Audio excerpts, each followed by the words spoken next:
deep yellow, lovely pale green, and now I'm going to make them in a rich burgundy. Got 125 grams of ground almonds, and it's really important that the ground almonds are quite fine. Sometimes they can be rough. You can blitz them if you want in a food processor. And then 125 grams of icing sugar. This forms the base of the macaroon. Okay, now I need some egg white. Unfortunately, I need 40 grams of egg white. So I wish I could tell you, you need 1 or 2, but here we need 40 grams. So this one is 32. So I'm going to need a little bit more from another one. 40, perfect. Now off the scales and mix it into a paste. Just get a wooden spoon and draw all the liquid in. And you get this lovely paste. Eventually it will all be incorporated. And this is where I colour it. I've got this great dusky pink colour, and you need quite a lot because by the time you've put the rest of the ingredients in, the colour gets much lighter. Mix it in there. Oh, that's nice. Okay, now I'm going to make the second part of the macaroon. And again, unfortunately, I need 40 grams of egg whites.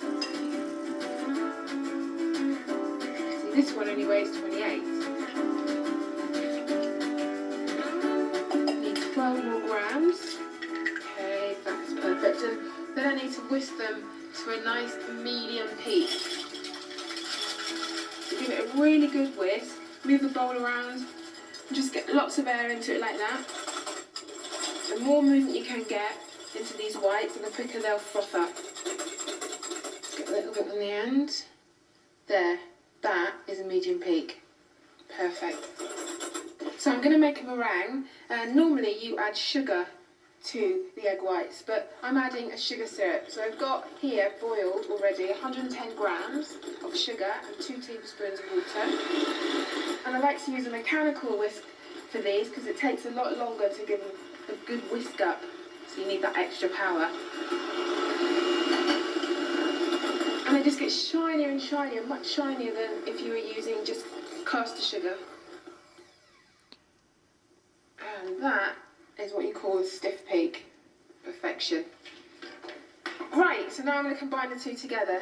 What you want to do is add the meringue to the paste. If you do it this way around, you won't knock out too much air, because if you dump that heavy mix on top of the meringue, you won't get any air left in it.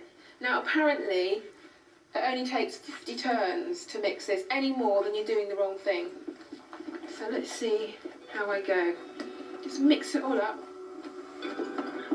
and scrape right down to the bottom. Okay, I am very happy with that. And then I'm going to fill up my piping bag. Just use your hand to squeeze it off the spatula. Okay, and I've got this baking tray here. So a little chefy trick here.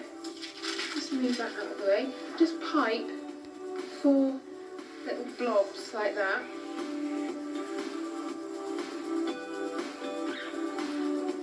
And put the baking parchment over the top. It'll stop it from sliding around. Okay, do the first macaroon and hold your bag completely vertical. Squeeze it, then stop squeezing and lift it off.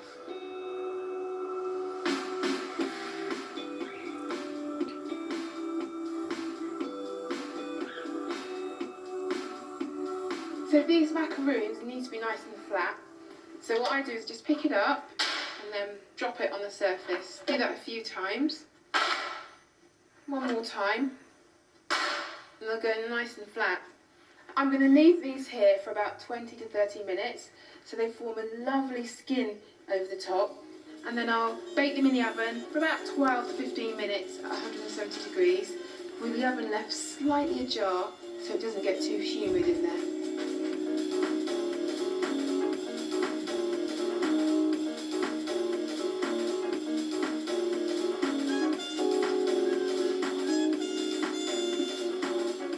Okay, I'm just going to move these to cool.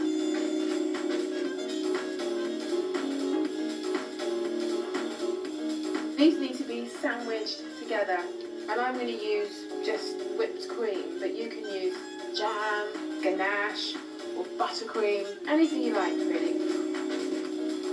So these just get a nice blob of cream.